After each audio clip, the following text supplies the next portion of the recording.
हमने पहले कथाओं में कहा, आप लोगों ने स्मरण में रखा होगा, 12 महीने शंकर जी को 1 लोटा जल चढ़ाओ, पर सावन के महीने में शंकर जी को जम जम के बोलो जरा 2 लोटा जल चढ़ाओ।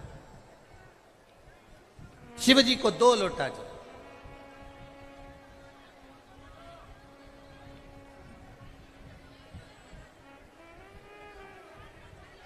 बारह महीने 1 लोटा जल चढ़ाइए, संपूर्ण 12 महीना 1 लोटा जल चढ़ाओ। पर जब सावन का महीना आए तो अपने हाथ में 2 लोटे होना चाहिए। भले 1 लोटे के ऊपर दूसरा लोटा रख के लेके जाओ, मंदिर में जाओ, अंदर पहुंच जाओ, दोनों लोटों को हाथ में ले और दोनों की धार एक साथ मेरे देव अधिदेव महादेव को समर्पित करो। दोनों की धार। अब ध्यान देना थोड़ा सा, इस पुष्कर की ब्रह्मा शिव महापुराण की कथा का स्मरण करिएगा, थोड़ा सा ध्यान दीजिएगा। जैसे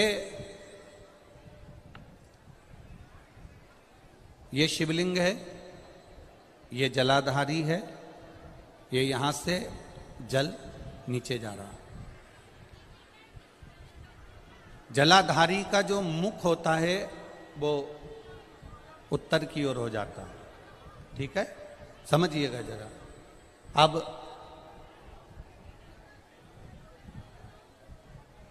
अगर मान लो लड़का 35 साल का हो गया, 36 साल का हो गया, बेटी की शादी नहीं हो रही, 35 साल हो गए, 36 साल हो गए, 40 साल हो गए, देवर देव की शादी नहीं हो रही है, किसी की शादी नहीं हो रही है, तो उसको समझना है सावन के महीने में आप जो 2 लोटा जल लेकर जा रहे हो, उस जल को जहां जलाधारी से पानी बाहर बह रहा है, जहां जलाधारी से, जैसे ये शिवलिंग है, ये गोल जलाधारी, यहां से पानी बह रहा है, तो जल चढ़ाते समय जब आप जल को समर्पित करेंगे दोनों लोटे से, तो धार यहां से लगाते हुए धार को आपको इस शिवलिंग पर पूर्ण समर्पित करना है।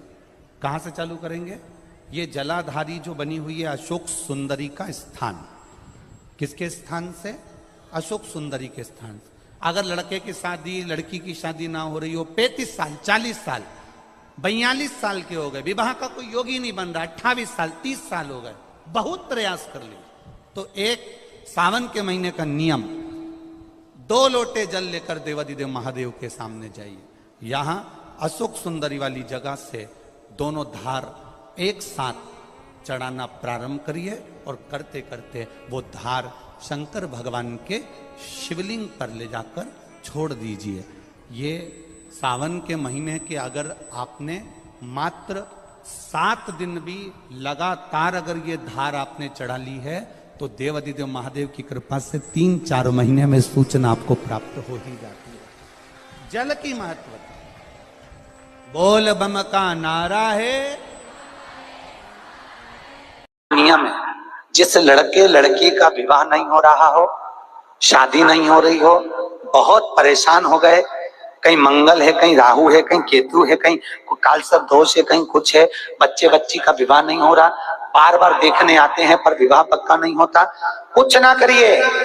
सावन के महीने में चंदन की 3 बिंदियां और उस अशोक सुंदरी के स्थान पर आप सावन के महीने में किसी भी दिन जाकर लगवा दीजिए और उसी 3 बिंदी में से थोड़ा थोड़ा सा चंदन जहां पर लड़का लड़की सोते हैं उस कमरे में लगवा दीजिए।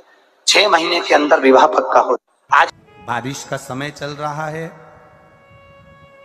एक बेलपत्र आप अगर शंकर भगवान को रोज चढ़ाते हो, एक बेलपत्र शिव जी को रोज समर्पित करते हो, तो मन में एक संकल्प इस बारिश के मौसम में, इस सावन के महीने में एक संकल्प भी तुम्हारे भीतर आना चाहिए कि एक बेलपत्र अगर मैं शंकर भगवान को चढ़ाती हूं, मैं जिंदा हूं, तब तक तो देवाधिदेव महादेव को बेलपत्र चढ़ाऊंगी, पर मेरे मरने के बाद मेरे बच्चों ने, मेरी बेटी ने, मेरे दामाद ने, मेरे बेटे ने, मेरी बहू ने, पोता पोती ने शंकर जी पे बेलपत्र नहीं चढ़ाई तो मरने से पहला ऐसा काम कर जाना जैसे बीमा कर कर जाते हो तो बीमे की रकम तुम्हारे घर के लोगों को मिलती है।